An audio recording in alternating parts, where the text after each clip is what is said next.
स्वागत है आपका। मेरा नाम है आशुतोष पाल और आप देख रहे हैं बर्निंग कैंडल। तो आप सब में से जिसने सेशन ज़ीरो नहीं देखा तो प्लीज़ इस सेशन से पहले उसको ज़रूर देखिएगा, अगर आप स्टॉक मार्केट में बिल्कुल नए हैं तो, क्योंकि उससे आपको आइडिया लग जाएगा कि आपको करना क्या है स्टॉक मार्केट में, कैसे आप जगह बना सकते हो, मतलब कि इन्वेस्टमेंट करनी है या ट्रेडिंग करनी है या दोनों ही करना है। ओके, तो कुल मिलाकर आपको क्या करना है इस मार्केट में, इसका पता सेशन ज़ीरो देखने के बाद ही लगेगा। ओके, अगर आपको ये सेशन अच्छा लगता है तो वीडियो को लाइक करके प्रोत्साहित करिएगा, और आप हमारे साथ जुड़े रहना चाहते हो तो सब्सक्राइब और बेल आइकन को क्लिक करना मत भूलना, जिससे आप आगे की वीडियोस देख सकते हो। तो अब हम डिस्कस करेंगे बैलेंस शीट पर। इसमें जितनी भी टर्मिनोलॉजी होती है उसको कवर करेंगे। पहले वो डायलॉग सुना है दीवार का, आज मेरे पास बिल्डिंग है, प्रॉपर्टी है, बैंक बैलेंस है, बंगला है, गाड़ी है, तुम्हारे पास क्या है। बस यहीं तक, क्योंकि इन सबसे ऊपर माँ ही है, नो कंपैरिजन। तो हाँ, तो ये बिल्डिंग है, प्रॉपर्टी, बैंक बैलेंस, गाड़ी, ये सब बताना है बैलेंस शीट में कि क्या क्या है तुम्हारे पास, यानी कि एसेट्स। और ये सब क्या क्या आया कैसे, मतलब कि सोर्स क्या था ये सब बनाने के पीछे, यानी कि लाइबिलिटीज़। तो बैलेंस शीट दो ही चीज़ पर फोकस करती है, पहला लाइबिलिटीज़ यानी कि सोर्स ऑफ फंडिंग, और दूसरा है एसेट्स यानी कि उस फंडिंग से अब तक तुमने क्या क्या किया। देखो, जब किसी भी कंपनी की शुरुआत होती है ना, तो उसे सबसे पहले क्या चाहिए होता है, क्या चाहिए होता है सोचो, पैसा, फंडिंग। तो फंडिंग कहाँ से होती है सबसे पहले, ओनर, जो उसका फाउंडर होता है। देखो, ओनर और कंपनी दो अलग अलग बंदे हैं, बिल्कुल ही डिफरेंट है दोनों, ये सब क्लियर हो जाएगा इस टॉपिक में। तो जब कंपनी का जन्म होता है तो उसे सबसे पहले भूख लगती है, किसकी, पैसों की, यानी कि फंडिंग की। और जो सबसे पहले उसे फंडिंग देता है वही उस कंपनी का आका होगा, यानी कि फाउंडर होगा, और उस कंपनी का वो मालिक बन जाएगा, क्योंकि अभी तक सारा पैसा उसी ने ही लगाया है। तो कंपनी को फंडिंग दी है ना, तो कंपनी के लिए वो फंडिंग क्या होगी, एसेट्स होगी या लाइबिलिटीज़, क्या, कंपनी के लिए ये लाइबिलिटीज़ होगी। कैसे, मान लो 40 करोड़ रुपए फाउंडर ने दिए कंपनी को, 40 करोड़ रुपए फाउंडर ने दिए हैं ना कंपनी को, तो कंपनी ने ये 40 करोड़ रुपए फाउंडर से लिए हैं, तो कंपनी के लिए ये लाइबिलिटीज़ होगी ना, क्योंकि क्या बोला था मैंने, ये दोनों अलग अलग लोग हैं। तो कंपनी ने पैसे लिए हैं, उसे देने भी पड़ेंगे, इसीलिए ये लाइबिलिटीज़ हैं कंपनी के लिए। अब जो उन 40 करोड़ रुपए से कंपनी जो कुछ भी बनाएगी वही एसेट्स है। और आगे चल के कंपनी को और भूख लगती है और पैसों की ज़रूरत पड़ती है, तो वो क्या करेगी, मान लो बैंक से पैसा लेगी, सोर्स ऑफ फंडिंग बैंक को बना दिया, तो वो पैसा क्या हो गया, लोन, यानी कि लाइबिलिटीज़। उस पर कंपनी को ब्याज देना पड़ेगा। और जो ओनर ने 40 करोड़ लगाया था, तो ओनर को कंपनी देगी, क्या देगी, ब्याज देगी, नहीं, ओनर को कंपनी देगी प्रॉफिट, यानी कि डिविडेंड, सबका हिसाब किताब करने के बाद। तो यही बैलेंस शीट है। एसेट्स और लाइबिलिटीज़ दोनों बराबर होगी हमेशा बैलेंस शीट में, ये ध्यान रखना, क्योंकि कंपनी को हिसाब देना होता है। जैसे 40 करोड़ रुपए लिए ओनर से या बैंक से, तो उन 40 करोड़ रुपए का कंपनी ने क्या क्या किया, यानी कि क्या क्या बनाया, तो इसलिए ये दोनों बराबर ही होगी, तभी बैलेंस शीट बैलेंस होगी। और ये हमेशा एज ऑन होती है, कोई स्पेसिफिक पीरियड की नहीं होती। जैसे प्रॉफिट एंड लॉस स्टेटमेंट हो गया ना, हर क्वार्टर में होती थी, इसका ऐसा नहीं होता कि एक क्वार्टर या एक साल का डेटा बनाना होता है प्रॉफिट लॉस अकाउंट की तरह। इसका अब तक का होता है, मतलब कि जब से कंपनी का जन्म हुआ है तब से लेकर अब तक कंपनी ने कितना पैसा कहाँ कहाँ से जुटाया और उससे कितनी एसेट्स बनाई। और ये सब वो हर साल 31 मार्च तक का हिसाब किताब बताएगी अपने मालिकों को कि अब तक क्या हुआ कंपनी में। ठीक है, तो अब हम बैलेंस शीट के अंदर जितनी भी टर्मिनोलॉजी है उसको समझेंगे इसी एसेट्स एंड लायबिलिटीज़ की मेथोडोलॉजी के साथ। तो सबसे पहले शेयर कैपिटल। देखो, अभी हमने क्या बात किया था, कंपनी और ओनर यानी कि शेयर होल्डर्स दो अलग अलग लोग हैं, लोग ही मान लो। कंपनी का जब जन्म होता है ना तो उसे चाहिए होता है पैसा यानी कि फंडिंग, ताकि उसका जन्म जिस मकसद के लिए हुआ है वो करना शुरू करे। तो सबसे पहले जिसने उसे जन्म दिया यानी कि फाउंडर, वो डायरेक्ट मनी डालेगा। लो जी 30 करोड़ रुपए डाल दिए, तो यही 30 करोड़ रुपए हो गया शेयर कैपिटल उस टाइम तक। ठीक है, थोड़े टाइम बाद कंपनी को और पैसों की भूख लगी तो वो पब्लिक से पैसा मांगने लग गई आईपीओ के जरिए। तो मान लो 40 करोड़ रुपए मांगे हैं, तो अब क्या होगा शेयर कैपिटल? 30 और 40 70 करोड़। बस यही है शेयर कैपिटल। जितना भी पैसा कंपनी मांगेगी लोगों से काम करने के लिए, वही शेयर कैपिटल है। तो शेयर कैपिटल मेनली दो तरीके के होते हैं। हाँ, दो ही तरीके के मान लो, क्योंकि होते बहुत तरीके के हैं, लेकिन यही दो मेन है। कौन कौन से हैं? एक ऑथराइज कैपिटल और दूसरा इशूड कैपिटल, जिसको पेड अप कैपिटल भी बोलते हैं। ऑथराइज कैपिटल मतलब कि एक मैक्सिमम अमाउंट जितना कंपनी अपने लाइफ टाइम में अपने धंधे को चलाने के लिए मार्केट से पैसा उठा सकती है। तो मान लो कंपनी ने बोला है 100 करोड़ रुपए काफ़ी है हमारे लिए, तो जब कंपनी रजिस्ट्रेशन कराती है अपना कंपनी एक्ट के तहत, तो उसको बताना ही है कि हमें मैक्सिमम 100 करोड़ रुपए की ज़रूरत पड़ेगी। तो वही 100 करोड़ रुपए वो ऑथराइज कैपिटल में लिखवा देगी। अब कंपनी को उन्हीं 100 करोड़ के अंदर अंदर ही मार्केट से पैसा उठाना है। अब आप सोच रहे होगे यहाँ पर तो कंपनी जो मर्जी लिखवा सकती है, क्या फ़र्क पड़ता है?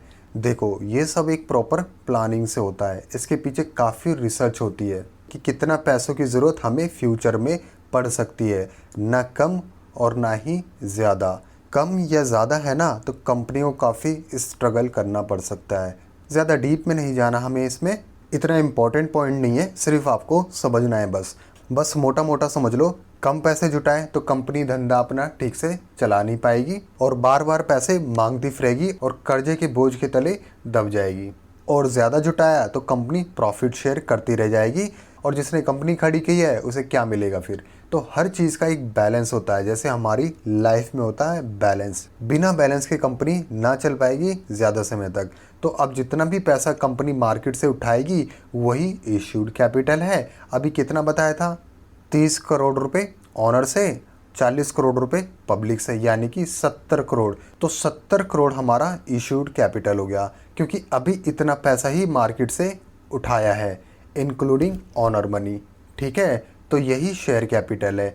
अब आपके मन में एक सवाल आ रहा होगा कि ये लायबिलिटीज़ में ही क्यों आते हैं? देखो, मैंने बोला था ना, ऑनर और कंपनी दो अलग अलग लोग हैं। कंपनी ने पैसे लिए हैं ना ऑनर से, तो कंपनी के लिए ये लायबिलिटी ही होगा ना, क्योंकि कंपनी का पैसा थोड़ी है ये, और कंपनी को कभी ना कभी वापस देने होंगे ना। अब चाहे कंपनी प्रॉफिट कमा कमा के देगी या कल को कंपनी की हालत खस्ती हो जाती है तो वो अपने आप को बेच के सबका निपटारा करेगी। समझे? अब नेक्स्ट क्या है? रिजर्व एंड सरप्लस, यानी कि बैंक बैलेंस। अब कंपनी इतने टाइम से धंधा चला रही है, कुछ तो अपने पास रखा होगा ना।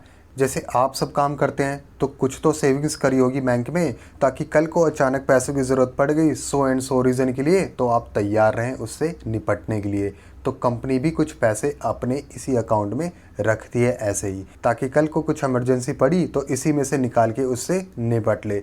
जैसे अभी कोरोना आया था तो कितनी कंपनीज ने इन्हीं पैसों को यूटिलाइज़ किया था कोरोना से निपटने के लिए। जैसे ऑफिस में सभी एम्प्लॉयज़ के लिए corona kit, work from home को सही से इनेबल करने के लिए लैपटॉप दिए, इंटरनेट के बिल दिए, नहीं तो ऑफिस के कंप्यूटर ही दे दिए। अब ऑफिस के कंप्यूटर तो बैंक बैलेंस नहीं है, लेकिन इसकी ट्रांसपोर्टेशन में तो खर्चा किया होगा ना कंपनी ने। तो ये सब किससे किया? कहीं ना कहीं से तो पैसा निकाला होगा ना, तो वो रिजर्व सरप्लस अकाउंट से पैसा निकाला। अगर यही नेगेटिव में है तो चलो फिर लोन लो और फिर उस पर ब्याज दो। समझे रिजर्व एंड सरप्लस? अब इसमें भी सेम सवाल, यानी कि बैंक बैलेंस कैसे लायबिलिटीज़ हो सकती है? Same answer. ऑनर और कंपनी दो अलग अलग लोग हैं। कंपनी ने जब प्रॉफिट जनरेट किया है तो किसी को तो देना था, आइडली जो शेयर्स होल्डर था उन्हीं को देना था, लेकिन उनको पूरा प्रॉफिट ना देके कुछ अपने पास रिटेन कर लिया, ताकि वो अपने धंधे में पैसा लगा ले और किसी इमरजेंसी से निपट भी सके। देखो, जो प्रॉफिट होता है ना वो हर कोई शेयर नहीं करता। जैसे गूगल है, गूगल का एग्जांपल ले लो, अलीबाबा वगैरह, ये प्रॉफिट का भी शेयर नहीं करते, ये डिविडेंड नहीं देते, ये सारा इनको पैसों की रिक्वायरमेंट होती है। तो क्या बोलते हैं ये बोलते हैं भैया अगर मैंने आपको पैसा दे दिया तो आप कितना परसेंट कमाओगे? ज़्यादा 5%, 6% बैंक से, इससे ज़्यादा तो नहीं कमाओगे ना। मान लो 10 हद से 10-12% कमा लिया आपने, म्यूचुअल फंड वगैरह कहीं से इन्वेस्ट कर दिया। तो ये क्या बोलते हैं? ये बोलते हैं देखो हम आपको डिविडेंड तो नहीं देंगे, यही डिविडेंड के पैसे से हम और बड़ी बड़े स्टार्टअप या कंपनीज़ को एक्वायर करेंगे। और इनको एक्वायर करना आसान बात थोड़ी है, बहुत बड़ा पैसा लगता है। और इनको अपने साथ मिलाकर अपने धंधे को और बढ़ाएंगे। जैसे गूगल ने कई कंपनीज़ को एक्वायर किया, उनमें से एक है यूट्यूब, फिटबिट, एंड्रॉयड। हाँ जी, ये सारे बड़े बड़े प्लेटफॉर्म गूगल के खुद के थोड़ी हैं, इन्हें एक्वायर किया था गूगल ने कभी। अब क्या होगा? धंधा बड़ा होगा ना ऐसे ही। और यही नहीं, नई नई चीज़ें भी, नई नई टेक्नोलॉजी भी लाती रहती है। जैसे गूगल एक्सेल देख लो, माइक्रोसॉफ्ट का पूरा कॉपी है। गूगल मैप देख लो, तो ये सारी चीज़ें कितना फ्री हैं। तो ये क्या ऐसे ही बन जाते हैं? पैसा चाहिए होता है इनके लिए, बहुत बड़ा पैसा चाहिए होता है। और फिर क्या होता है, इन सब से कंपनीज़ के शेयर्स भी बढ़ते हैं। भाई प्रॉफिट इतना जनरेट करिए तो शेयर्स के प्राइसेस भी बढ़ेंगे। तो अल्टीमेटली किसका फ़ायदा है? शेयर होल्डर्स का, उनके शेयर्स के प्राइसेस और भी बढ़ेंगे। तो ये इनका कहना है ये सारा। तो ये पैसा तो आखिर किसका था? शेयर होल्डर्स का ही था ना। तो इसीलिए ये लायबिलिटीज़ ही होगा, समझे। अब नेक्स्ट क्या है? नॉन करंट लायबिलिटीज़ और करंट लायबिलिटीज़। अब लायबिलिटीज़ के मुद्दे पर आते हैं, जो हम मेनली जानते हैं लायबिलिटीज़ के नाम से। नॉन करंट लायबिलिटीज़ मतलब कि कंपनी ने जो कुछ भी लंबे समय के लिए ले रखा है, जो कि 1 साल से ज़्यादा होता है, तो उसे नॉन करंट लायबिलिटीज़ कहते हैं आसान सी भाषा में। तो इसमें सबसे पहले लॉन्ग टर्म बोरोइंग्स होता है, सबसे आसान। लॉन्ग टर्म बोरोइंग्स यानी कि कंपनी ने जो कुछ भी लोन लिया है लंबे समय के लिए कैश में, वही लॉन्ग टर्म बोरोइंग्स है। ध्यान रखना, कैश में, सिर्फ रोकड़ा और कुछ नहीं। जो भी कुछ रोकड़ा लिया है वही बोरोइंग्स में जाएगा। बहुत ही खतरनाक है ये बोरोइंग्स, यानी कि उधारी ज़्यादा नहीं होनी चाहिए किसी कंपनी की, नहीं तो कंपनी के पतन का मुख्य कारण बन जाती है ये उधारी। और क्या आता है नॉन करंट लायबिलिटीज़ में? Long term provision. देखो ये क्या होता है, कंपनी को कुछ पैसे फ्यूचर की लायबिलिटीज़ से निपटने के लिए देने होते हैं।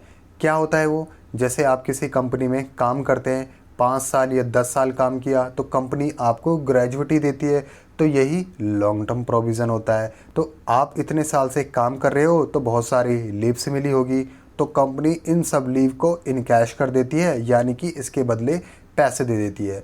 तो ये भी लायबिलिटीज़ है। आप कभी किसी कंपनी का कोई प्रोडक्ट खरीदते हैं तो कंपनी क्या देती है? वारंटी। तो वारंटी भी लॉन्ग टर्म प्रोविज़न में आता है, समझे। तो लॉन्ग टर्म प्रोविज़न सिर्फ यही है, फ्यूचर की लायबिलिटीज़ को ही लॉन्ग टर्म प्रोविज़न बोलते हैं। और क्या हो सकता है नॉन करंट लायबिलिटीज़ में? Deferred tax. डेफर्ड टैक्स बताया था ना, कंपनी एक्ट और इनकम टैक्स में कुछ मतभेद हो जाता है, यानी कि अकाउंटिंग रूल्स होते हैं कंपनी के और इनकम टैक्स के कुछ रूल्स होते हैं डेप्रिसिएशन को लेके। जैसे एक लैपटॉप है, कंपनी बोल रही है हम इस पर 20% डेप रेट लगाएंगे, तो 1 लाख का लैपटॉप है, पहले हर साल 20-20 हज़ार रुपये उसे डेप्रिशिएट कर देंगे। लेकिन इनकम टैक्स वाले क्या बोलते हैं? नहीं, आप इसे 20% ना दिखाओ, इसको 60% लगाओ, क्योंकि उनके रूल के हिसाब से ये 60% है। तो यही डेफर्ड टैक्स है। तो जब तक ये फाइनलाइज नहीं होगा तो कंपनी को अपनी लायबिलिटीज़ में दिखाना पड़ेगा, क्योंकि उसे एट द एंड टैक्स तो देना ही है, समझे। तो और क्या हो सकता है अदर लॉन्ग टर्म लायबिलिटीज़ में, जिसको अदर फाइनेंशियल लायबिलिटीज़ भी बोलते हैं। मतलब कि जैसे हम कोई सामान इंस्टॉलमेंट पर लेते हैं और उसको कई साल तक भरते रहते हैं, मतलब कि कोई सामान आपने फाइनेंस करवाया है और उसकी इंस्टॉलमेंट बनवा ली, तो वही अदर लॉन्ग टर्म लायबिलिटीज़ है। और भी हैं, जैसे कंपनी ने कोई ज़मीन लीज़ पर ले रखी है, अब उसका पैसा देती रहेगी ना तो लंबे समय तक, तो ये सारी क्या हैं? अदर नॉन करंट लायबिलिटीज़ इसी के अंदर आएंगी। तो हमारा नॉन करंट लायबिलिटीज़ सारा क्लियर।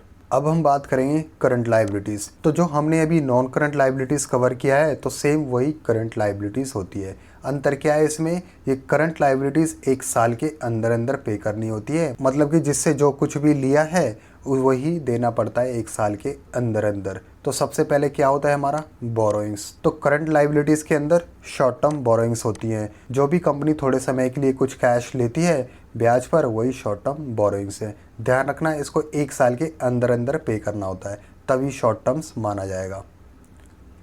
और क्या है दूसरा, provision, short term provision, same वही जैसे वारंटी लॉन्ग टर्म के लिए होती है ना, तो वो शॉर्ट टर्म के लिए भी तो होती है, तो यही शॉर्ट टर्म प्रोविज़न हो गया। ठीक है, इसमें डिविडेंड भी आ जाते हैं, क्योंकि डिविडेंड हर क्वार्टर वगैरह भी देती है ना, तो क्वार्टर क्वार्टर देती है, तो क्या हो गया, ये भी शॉर्ट टर्म हो गया।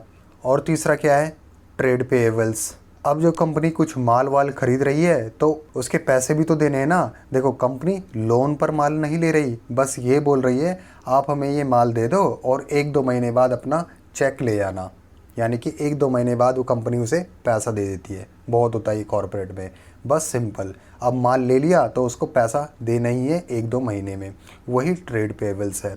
और चौथा क्या है, अदर शॉर्ट टर्म लाइबिलिटीज़, जिसको other short term financial liabilities भी बोलते हैं। तो सेम वही है, जैसे लॉन्ग टर्म पर इंस्टॉलमेंट में कोई सामान खरीदा था, वैसे ही शॉर्ट टर्म के लिए भी कुछ सामान इंस्टॉलमेंट में खरीद सकते हैं, बस वही अदर शॉर्ट टर्म लाइबिलिटीज़ है। तो लाइबिलिटीज़ का एरिया पूरा ख़त्म, कोई डाउट होना नहीं चाहिए। अब चलते हैं एसेट्स। क्या हैं एसेट्स? देखो एसेट्स दो ही तरीके के होते हैं, एक नॉन करंट एसेट्स और दूसरी करंट एसेट। सेम जैसे लाइबिलिटीज़ में थी, नॉन करंट और करंट सेम रूल, 1 साल के अंदर अंदर है तो करंट और 1 साल से ज़्यादा है तो नॉन करंट। तो चलो सबसे पहले देखते हैं क्या क्या चीज़ें होती हैं नॉन करंट एसेट्स में। तो सबसे पहले नॉन करंट एसेट्स में फिक्स्ड एसेट्स होती हैं, और इनके अंदर भी 3 तरीके की एसेट्स होती हैं, एक टेंजिबल एसेट्स, दूसरा इंटेंजिबल एसेट्स और तीसरा वर्क इन प्रोग्रेस। बहुत ही सिंपल है इसे समझना। तो टेंजिबल एसेट्स वो एसेट्स होते हैं जिन्हें आप छू सकते हैं और देख भी सकते हैं, जैसे मशीनें हो गई, लैपटॉप हो गया, कंप्यूटर हो गई, बिल्डिंग हो गई, कैश मनी हो गई, फर्नीचर वगैरह वगैरह, ये सारे टेंजिबल एसेट हैं। और दूसरी कौन सी हैं, इंटेंजिबल, मतलब कि जैसे कॉपीराइट्स, डिज़ाइन, सॉफ्टवेयर, ट्रेडमार्क, लोगो, पेटेंट्स, तो ये सभी चीज़ें इंटेंजिबल एसेट्स होती हैं, जिनसे कंपनी पैसे कमाती रहती है इन्हें यूज़ करके। इन्हें आप छू नहीं सकते, आत्माएं समझ लो, एज सिंपल। अब आपने किसी कंपनी का लोगो देख लिया किसी प्रोडक्ट पर, तो उसे छूकर ये मत बोलना छू लिया, ठीक है, ये अकाउंटिंग टर्म्स हैं, बस आपको ये समझना है ये होती हैं क्या।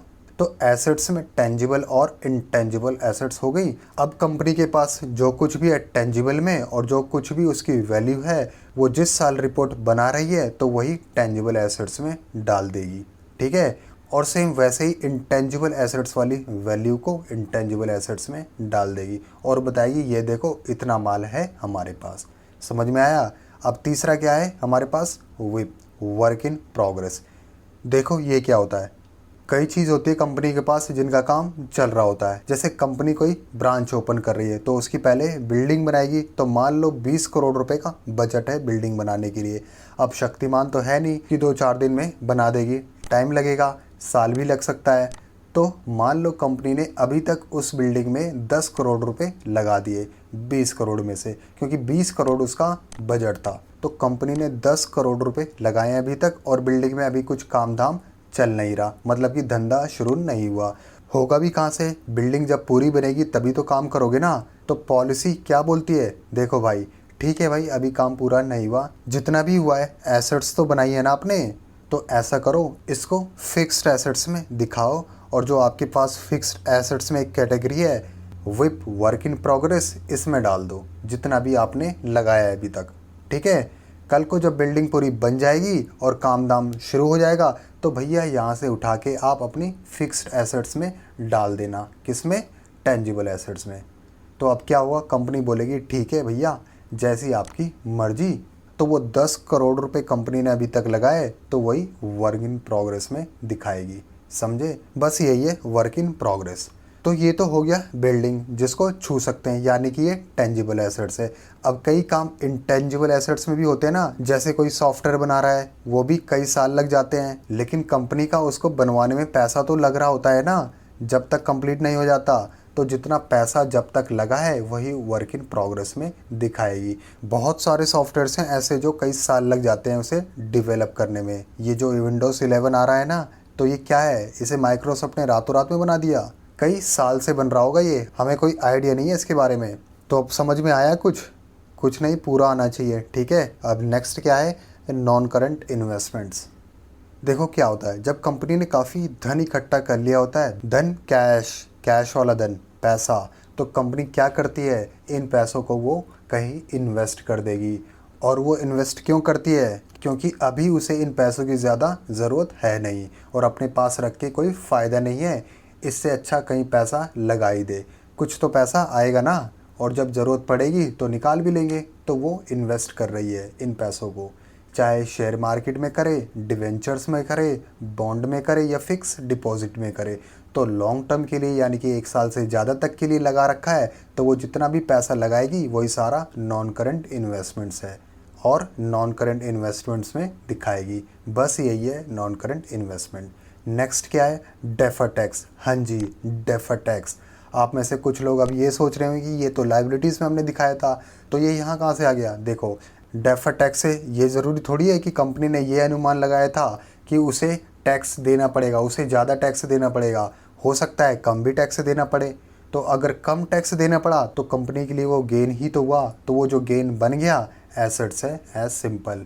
नेक्स्ट क्या है, non current loans and advances. Company कभी क्या करती है, अपने कुछ एम्प्लॉयज़ को कुछ पैसा एडवांस दे देती है, तो उन्हें लोन दे देती है इमरजेंसी में, ये लो धीरे धीरे तुम्हारी सैलरी से हम काटते रहेंगे, वही लोन एंड एडवांसेस है। और अपने क्लाइंट या कोई वेंडर हो गया, तो उसे भी एडवांस में कुछ पैसा दे देती है अपना कुछ काम निपटाने के लिए। या किसी कंपनी को कंपनी ने लोन दे दिया, तो ये सब अगर 1 साल से ज़्यादा तक के समय के लिए दिया है तो वो non current loan and advances में आएगी। बस सिंपल। अब नेक्स्ट यानी कि आखिरी क्या है, अदर नॉन करंट एसेट्स। ये कुछ हटके ही है, मतलब कि जो भी उल्टी सीधी एसेट्स अब बची हुई है वो इस कैटेगरी में डाल देंगे, क्योंकि ये ज़्यादातर छोटी मोटी होती हैं, सबके लिए अलग अलग कैटेगरी नहीं बना सकते। तो वही एसेट्स होती है इनमें, जैसे कंपनी की कभी कोई शुरुआत होती है तो उसके 1 करोड़ रुपए खर्च हो गए, जो कि एक्सपेंसेस होते हैं, इधर उधर के खर्चे होते हैं, जैसे लीगल एडवाइस हो गई या कोई फीस वीस हो गई। तो कंपनी क्या करेगी, इसका जो बेनिफिट है वो कई साल के लिए है ना, ये तो नहीं है कि तुरंत है। अब कंपनी ने शुरुआत की है तो उसका पूरा बेनिफिट कई साल तक रहेगा। तो वो क्या करेगी, बोलेगी ऐसा करो, मैं इन 1 करोड़ को अपने प्रॉफिट या लॉस अकाउंट में एक साथ नहीं दिखाऊंगी, इसको टुकड़े टुकड़ों में दिखाऊंगी। तो कंपनी ने मान लो 5 साल का टारगेट रखा है, यानी कि हर साल 20-20 लाख रुपए इसको प्रॉफिट एंड लॉस अकाउंट में 20-20 लाख रुपए दिखा देगी। तो वही बाकी कितने बचे, 1 करोड़। तो कंपनी ने मान लो 5 साल का टारगेट लिया है, यानी कि हर साल 20 लाख, और इस बार इस प्रॉफिट लॉस अकाउंट में 20 लाख दिखा दिए। तो बाकी कितने बचे, 1 करोड़ में से 80 लाख। अब 80 लाख कहीं ना कहीं तो दिखाएगी, तो वही 80 लाख रुपए ये अदर नॉन करंट एसेट्स में दिखा देगी। बस यही है इसकी कहानी मोटा मोटा। और भी तरीके के होते हैं, लेकिन होते बहुत छोटे मोटे हैं, तो इतना ही समझ लो, ज़्यादा ध्यान नहीं लगाना, ठीक है। तो हमारी नॉन करंट एसेट्स की सारी टर्मिनोलॉजी अब क्लियर हो गई। अब चलते हैं करंट एसेट्स पे, जो कि 1 साल के अंदर अंदर होते हैं। तो इसमें सबसे पहले करंट इन्वेस्टमेंट, मतलब कि शॉर्ट टर्म के लिए अगर कंपनी का इन्वेस्टमेंट कर रखी है, जैसे हमारा नॉन करंट था सेम वैसे ही, बस शॉर्ट टर्म के लिए होता है, 1 साल के अंदर अंदर वाली सारी इन्वेस्टमेंट्स। अब दूसरा क्या है, short term loan and advances. ये भी सेम वैसे ही है जैसे non current loan and advances था, बस ये 1 साल के अंदर अंदर होता है।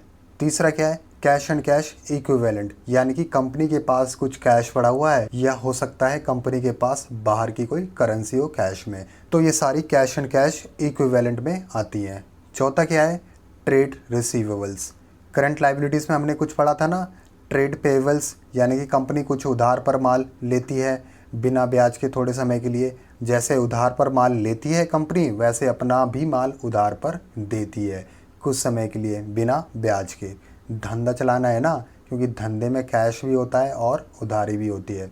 तो जितना भी माल बेचा है उधारी पर, उसका जो पैसा आना है वही ट्रेड रिसीवेबल्स है। देखो, 2 तरीके के उधार दिए जाते हैं, एक होता है नॉर्मल, जिन पर आपको भरोसा होता है, तो उसको आप ऐसे ही माल बेच देते हैं और बाद में पैसा ले लेते हैं, तो वो हो गया डेटर्स।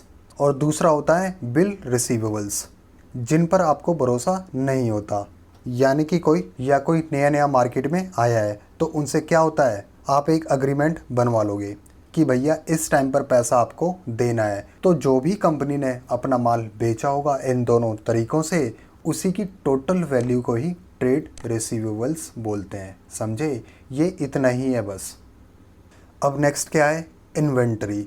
बहुत ही कमाल की चीज़ है इसको एनालिसिस करना। इससे क्या पता लगेगा कंपनी कितनी इफ़ेक्टिवली काम कर रही है अपने माल को बेचने में और लोगों की डिमांड पूरा करने में, क्योंकि डिमांड कभी अप होती है और कभी डाउन होती है, और उसको कैसे कंपनी मैनेज करती है अच्छे से वही बताना होता है इन्वेंट्री में। तो इन्वेंट्री मेनली 3 चीज़ों से पता लगता है कि कंपनी कैसे परफॉर्म कर रही है। एक है रॉ मटेरियल्स, यानी कि कंपनी के पास कितना कच्चा माल पड़ा हुआ है स्टॉक में जो अभी कंपनी ने यूज़ नहीं किया है, सिर्फ साइड में रखा हुआ है। दूसरा होता है वर्क इन प्रोग्रेस, मतलब कि कंपनी माल बना रही है, अभी तक तैयार नहीं हुआ, लेकिन माल बना रही है, अभी तक तैयार नहीं हुआ।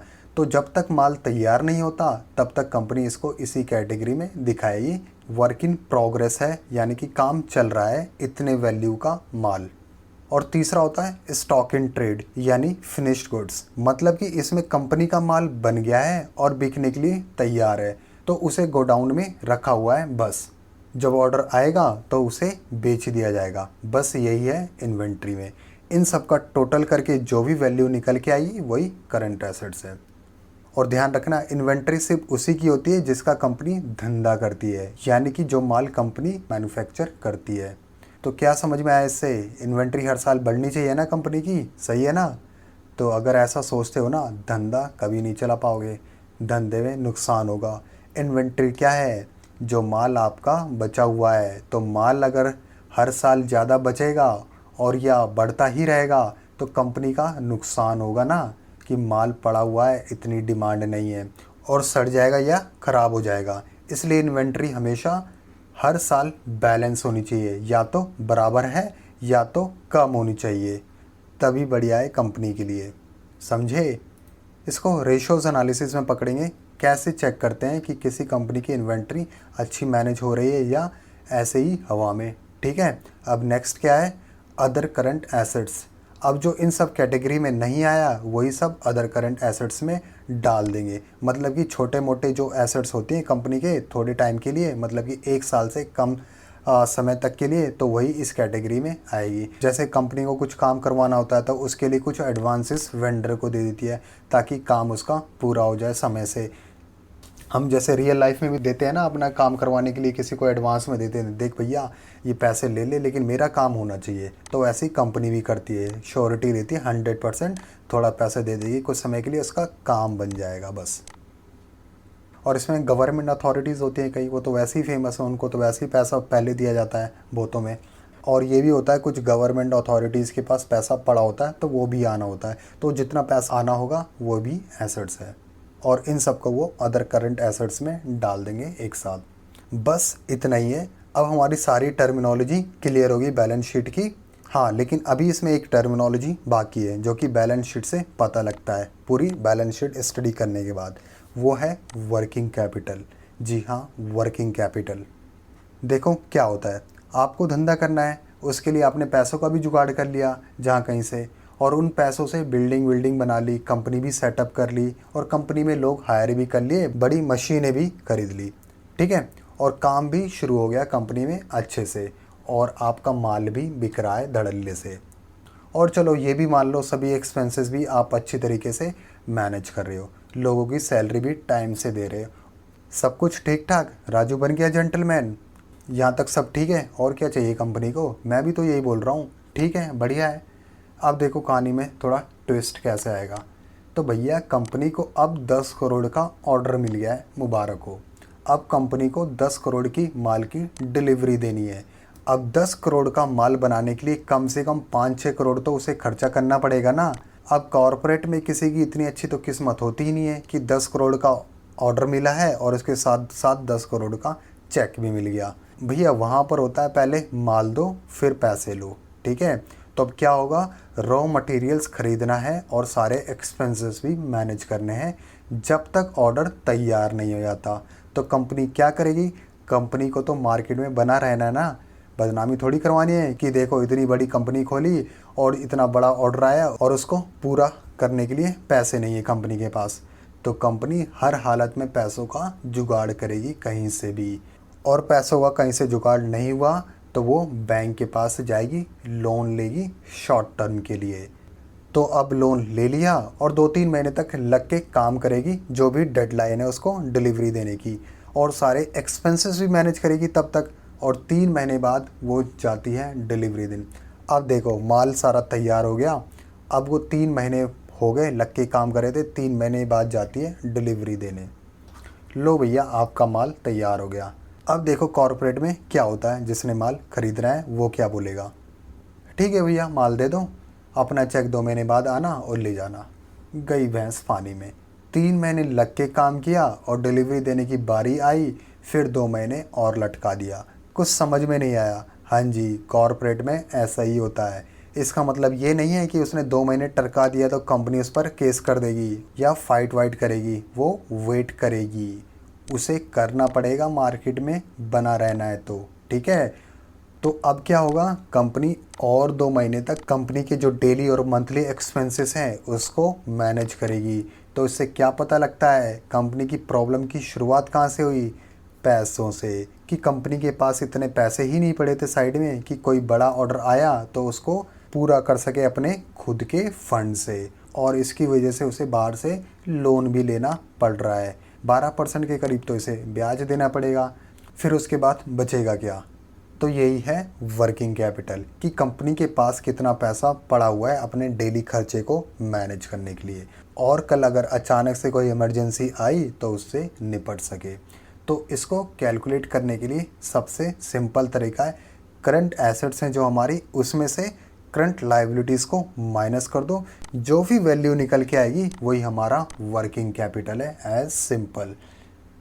बहुत मायने रखता है ये वर्किंग कैपिटल किसी भी कंपनी के लिए, ये ध्यान रखना, ठीक है। तो अब हमारा बैलेंस शीट सारा ख़त्म होता है, इसमें जितनी भी टर्मिनोलॉजी है वो सारी क्लियर हो गई। तो अब चलो बैलेंस शीट को हम एनुअल स्टेटमेंट में देखते हैं।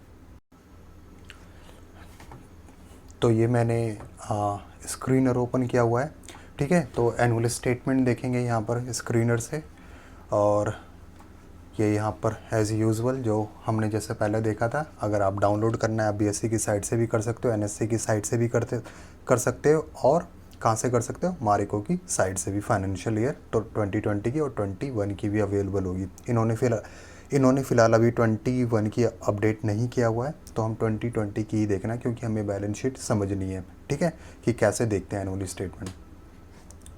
तो मैं इस पर क्लिक करता हूँ, एक ये ओपन हो गया, एक और ओपन कर लेता हूँ इसको, क्योंकि नोट्स वगैरह देखने में थोड़ा काम आएगा। तो ये मैंने ओपन कर लिया 2, ठीक है।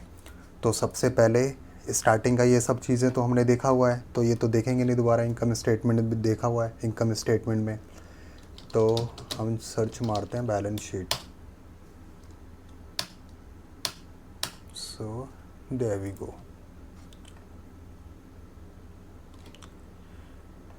ये रहा, ठीक है। हमने क्या पढ़ा था, पहले इक्विटी लाइबिलिटीज़ होती है और फिर उसके बाद एसेट्स होते हैं, लेकिन यहाँ पहले एसेट्स है फिर इक्विटी एंड लाइबिलिटीज़ है, ठीक है। तो इससे कोई फ़र्क नहीं पड़ता, वैसे हमारा स्टैंडर्ड यही है, इक्विटी लाइबिलिटीज़ पहले और बाद में एसेट्स। तो सबसे पहले हम देखेंगे इक्विटी एंड लाइबिलिटीज़। तो कंपनी की अगर ये इक्विटी एंड लाइबिलिटीज़ देखें क्या है, इक्विटी शेयर कैपिटल क्या है, इसमें शेयर कैपिटल होता है, ये सबसे 3 साल का है, पहले 2018 का है, सेकंड 2019 का एंड थर्ड 2020 का। तो शेयर कैपिटल देखो इनकी इंटैक्ट है, बराबर है, 129 करोड़ थे, किसमें 18 में, 19 में और 20 में, ठीक है। कोई इसमें चेंजेस नहीं हुए। और इनके रिजर्व एंड सरप्लसेस में, इसमें ये देखो ये बढ़ता रहा है, 2400 था, 2400 से 2900 पर हो गया रिजर्व एंड सरप्लसेस में। पढ़ा था हमने, जैसे बैंक बैलेंस होता है, जितना भी एक्सेस मनी है कंपनी के पास, कंपनी ने रिटेन किया अपने बिजनेस के लिए, ठीक है। और क्या है इसके बाद क्या आता है, ये तो इक्विटी में हो गया सारे के सारे, ये भी लाइबिलिटीज़ है। अब दूसरा लाइबिलिटीज़ जो कि नॉन करंट लाइबिलिटीज़ है। नॉन करंट लाइबिलिटीज़ में क्या है, फाइनेंशियल लाइबिलिटीज़, बोरोइंग्स, यानी कि रोकड़ा, उधार। तो ये क्या क्या उधारी इन्होंने ले रखी है, ये सारा 13A में मिल जाएगा, ये नोट्स है 13A में, ठीक है। और दूसरा क्या है, अदर फाइनेंशियल लाइबिलिटीज़, यानी कि अगर इन्होंने कोई सामान वगैरह ले रखा है अपना, जैसे कि लैपटॉप ख़रीद रखा है या कुछ मशीनरी वगैरह इन्होंने उधार पर ले रखी है और उसका पैसा पे कर रहे हैं, तो ये वो सारी लाइबिलिटीज़ में आएगा, अदर फाइनेंशियल लाइबिलिटीज़ में, ठीक है। नॉन करंट है यानी कि लॉन्ग टर्म लाइबिलिटीज़ हैं। दूसरा क्या है, एम्प्लॉय बेनिफिट ऑब्लिगेशंस, ये पढ़ा था हमने, ये प्रोविज़न पढ़ा था हमने, ठीक है। जो प्रोविज़न होता है यही होता है सेम। तो यहाँ पर देख लेंगे हम 15 में क्या क्या है, जैसे ग्रेजुएटी वगैरह होती है, अगर रिटायरमेंट प्लान देते होगी तो वो भी है, ठीक है।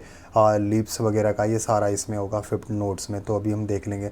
डेफर्ड टैक्स लाइबिलिटीज़ यानी कि कुछ जो इनकम टैक्स में मतभेद हो गया होगा, जैसे हमारा नॉर्मली होता है ना, जैसे कि अगर कोई सैलरीड पर्सन है तो वो क्या होता है, आईटीआर फिल करता है, क्योंकि पहले उनका काफ़ी टैक्स कट गया होता है, तो बाद में आईटीआर फिल करते हैं तो उनका पैसा रिटर्न आ जाता है, ठीक है। तो ऐसी तरीके से इनका भी होता है, कुछ मतभेद होता होगा और जो भी चला जाता है वो वापस पैसा बाद में मिलता है। तो अच्छा, ये तो लाइबिलिटीज़ में है, ये तो एसेट्स में होगा। ये डेफर्ड टैक्स अगर आना है पैसा तो वो एसेट्स में होगा। ये लाइबिलिटीज़ में तो हो सकता है जो मतभेद होगा उन्हें ज़्यादा टैक्स देना पड़ सकता है, तो इन्होंने पहले से ही बता दिया कि इतना है, ठीक है। इसमें कंफ्यूज मत होना, ये लाइबिलिटीज़ में। और क्या है, total non current liabilities. Current liabilities क्या है, फाइनेंशियल लाइबिलिटीज़ हैं। बोरोइंग्स है सेम है हमारा, जैसे नकद है तो शॉर्ट टर्म के लिए भी ले सकते हैं। ट्रेड पेएबल्स है, यानी कि इन्होंने कुछ जो माल ले रखा है, कुछ रॉ मटेरियल्स वगैरह ले रखा है, उसका पैसा भी देना है, ब्याज नहीं देना, ये ध्यान रखना, सिर्फ पैसा देना है उनको, 1-2 महीने बाद चेक देना है और कुछ नहीं है ये। अदर फाइनेंशियल लाइबिलिटीज़ में ये भी शॉर्ट टर्म के लिए, कुछ जैसे इनका चल रहा होगा कि किस्तें विस्तें बनवा रखी होंगी शॉर्ट टर्म के लिए, तो ये सारा अदर फाइनेंशियल लाइबिलिटीज़ में आ जाता है, ठीक है। और अदर करंट लाइबिलिटीज़, अच्छा, अदर फाइनेंशियल लाइबिलिटीज़ में मतलब कि शॉर्ट टर्म के लिए जो हो जाता है, किस्तें वगैरह इसमें आएगा अदर करंट लाइबिलिटीज़ में, जिसमें किस्तें वगैरह बना लेते हैं। और इसमें आएगा डिविडेंड भी हो जाता है, डिविडेंड भी करंट लाइबिलिटीज़ है ना, कि डिविडेंड देना है, इन्होंने हर क्वार्टरली होता है, तो ये सारा इसमें करंट लाइबिलिटीज़ में आ जाता है। प्रोविजंस हैं, ये देखो, अच्छा यहाँ पर इन्होंने अलग अलग कर रखा है, एम्प्लॉय बेनिफिट ऑब्लिगेशंस को अलग है, दोनों एक ही, दोनों प्रोविज़न में ही आएंगे, ठीक है। और इसमें प्रोविज़न में हो सकता है कुछ और होगा, देखते हैं क्या हो सकता है, टैक्स वैक्स के कुछ प्रोविज़न कर रखा होगा इन्होंने, जो भी होगा अभी देख लेंगे। और करंट टैक्स लाइबिलिटीज़, तो ये सारी हैं इनकी करंट टैक्स लाइबिलिटीज़ भी, ये बढ़ती गई हैं। 52 करोड़ थी 2019 में, 18 में, और करके 74 तक आ गई हैं, ठीक है। ऐसे ही सारे ट्रेड पेबल्स भी देख लोगे, यहाँ पर बोरोइंग्स हैं, इनकी बोरोइंग्स बढ़ी हैं, 300 से 325, 289 थी और इससे 325 करोड़ तक के करीब इनकी बोरोइंग्स बढ़ गई करंट लाइबिलिटीज़ में। और यही नॉन करंट लाइबिलिटीज़ में इनकी बोरिंग्स कितनी थी, 20 से बल्कि कम हुई हैं। अच्छी बात है ये कि इन्होंने अपनी उधारी कम की है, कर्जा कम किया अपनी कंपनी के ऊपर, ठीक है। तो अब हम इसको, ये तो देख लिया, थोड़ा सा नोट्स वगैरह भी देख लेते हैं। नोट्स सारे नहीं देखने, मेन देखने हैं, जैसे बोरोइंग्स वगैरह, अदर फाइनेंशियल लाइबिलिटीज़ में क्या क्या है, एम्प्लॉय बेनिफिट ऑब्लिगेशंस में क्या है। तो 13A, यहाँ पर मैं 13A ओपन करता हूँ, बैलेंस शीट ये है, और यहाँ पर इसके नीचे ही होते हैं नोट्स, कंपलसरी होता है, कंपनीज को देते ही देते हैं। बात करी थी ना हमने, खिचड़ी नहीं पकानी ज़्यादा। 13B था ना, तो 13B पर हम देखेंगे, कहाँ है भैया 13B, अभी तो बहुत 16,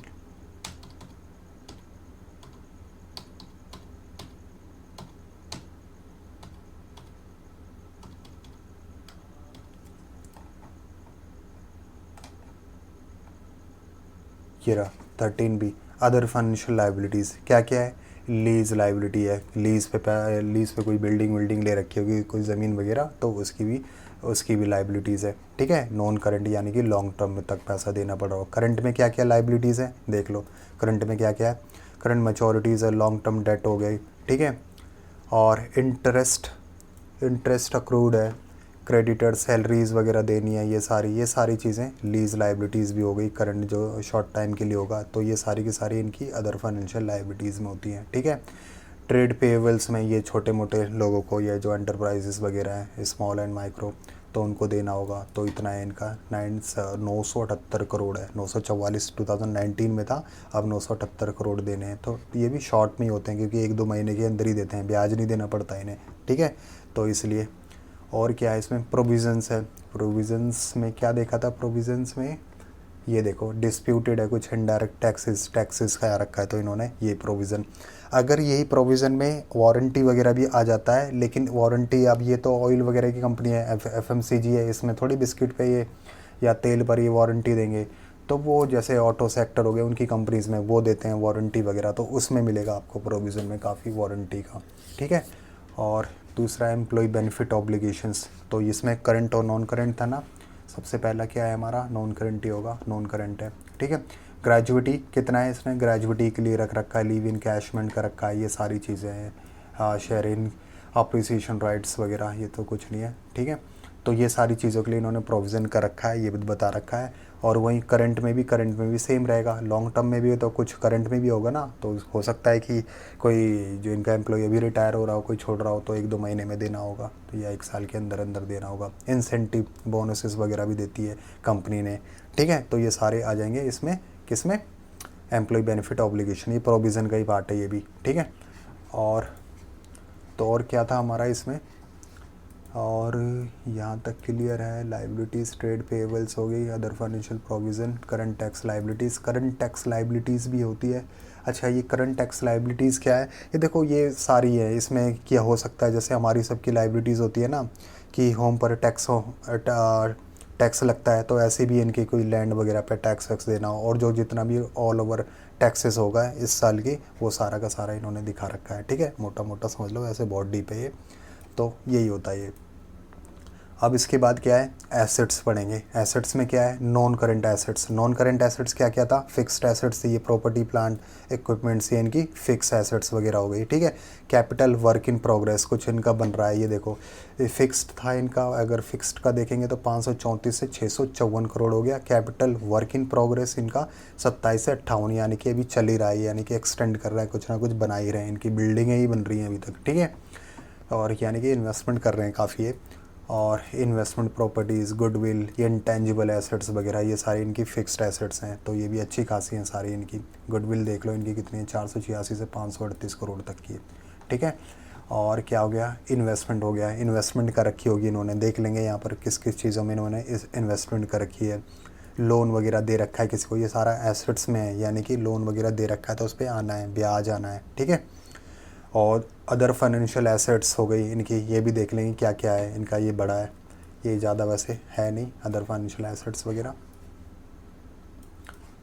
और क्या है इसमें, डेफर्ड टैक्स एसेट्स, जो भी अब मैंने बताया था, मतलब कि कुछ इनका मतभेद होंगे, हो सकता है वो गेन होगा, या जैसे कि हमारा इनकम टैक्स रिटर्न हम ITR भरते हैं, ठीक है, तो पैसा आता है तो इनका रिफ़ंड आना होगा टैक्सेस और इनकम टैक्स से, ठीक है। तो वही चीज़ें होती हैं, ये भी बढ़ा है 20 करोड़ से 160 करोड़ के करीब, बहुत ज़्यादा है इस बार 2020 में काफ़ी कोरोना वगैरह हो गया था, तो उनका भी कुछ होता है, मिलता है इनको सब्सिडी वगैरह कुछ दे देते हैं, हर किसी को सब्सिडी ही मिलती है, ठीक है, गवर्नमेंट ग्रांट वगैरह ये सब चीज़ें होती हैं। और क्या हो गया, ये अदर नॉन करंट एसेट्स हो गई। अदर नॉन करंट एसेट्स ये कितना है, 32 से 26 करोड़ कम हो गया अदर नॉन करंट एसेट्स वगैरह, ये भी देख लेंगे क्या क्या है यहाँ पर, ठीक है। और इन्वेंट्रीज़ है मेन, ये देख लेंगे। फाइनेंशियल एसेट्स क्या है, इन्वेस्टमेंट्स कर रखी है इन्होंने, कहाँ कहाँ कर रखी है, ये शॉर्ट टर्म के लिए करंट एसेट्स में। ट्रेड रिसीवेबल्स हैं, ट्रेड रिसीवेबल्स जैसे कि ये अपना माल कुछ रॉ मटेरियल्स ले लेते हैं, तो 1-2 महीने बाद चेक मिलता है, तो ऐसे ही अपना माल भी किसी को बेचते होंगे, तो भी इन्हें 1-2 महीने बाद टरका देते होंगे, भैया 1-2 महीने बाद ले आना, तो पैसा आना है, ठीक है। तो वही है कैश एंड कैश इक्विवेलेंट्स, तो ये कैश एंड कैश इक्विवेलेंट्स यही होता है, मतलब कि सबसे मोस्ट लिक्विडेट मनी, बहुत ज़्यादा लिक्विड होती है, जो कि जल्दी से कैश क्या है, विदिन 2-3 मंथ्स होता है ये नॉर्मली, ठीक है। तो बैंक बैलेंस अदर देन, यानी कि देखो ये तो होता है लिक्विड अमाउंट, मोस्ट लिक्विड है, ठीक है, यानी कि जल्दी से जल्दी इसको कैश होएगा। बैंक बैलेंस मतलब कि इन्होंने कुछ FD वगैरह करा रखी हो, या बैंक में पैसा डाल रखे हो, या डिविडेंड वगैरह कुछ भी हो, ठीक है। देख लेंगे यहाँ पर क्या क्या है, अभी क्लियर होएगा। लोन्स वगैरह है, कुछ ही दे रखे हैं, अदर फाइनेंशियल एसेट्स वगैरह है, ये देख लेंगे। और अदर करंट एसेट्स में क्या क्या है, अदर करंट एसेट्स ये हो गए, जैसे इन्होंने अपने कुछ वेंडर वगैरह को दे रखा होगा, तो उनसे पैसा वैसा आना होगा, वेंडर वगैरह को दे रखा होगा, या गवर्नमेंट अथॉरिटीज़ से कुछ पैसा आना होगा, ठीक है, काम करवाने के लिए कुछ पैसा दे देते हैं ना, तो वही चीज़ है इसमें करंट एसेट्स वगैरह में आ जाएगा। तो यहाँ पर देख लेंगे 10 में क्या क्या अवेलेबल है। और तो ये हो गया, चलो अब इसका नोट्स देख लेते हैं, ठीक है। नोट्स था कहाँ से था इसका, 3A से स्टार्ट हो रहा है।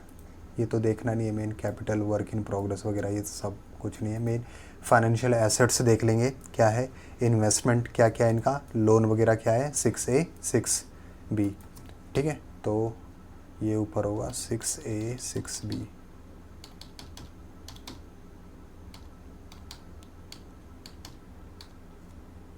सिक्स ए क्या है, ये रही इन्वेस्टमेंट्स हो गई, ठीक है। ये इन्होंने इन्वेस्टमेंट्स वगैरह कर रखा है जॉइंट वेंचर में, और ये डिवेंचर्स, बॉन्ड्स, म्यूचुअल फंड्स वगैरह, ठीक है।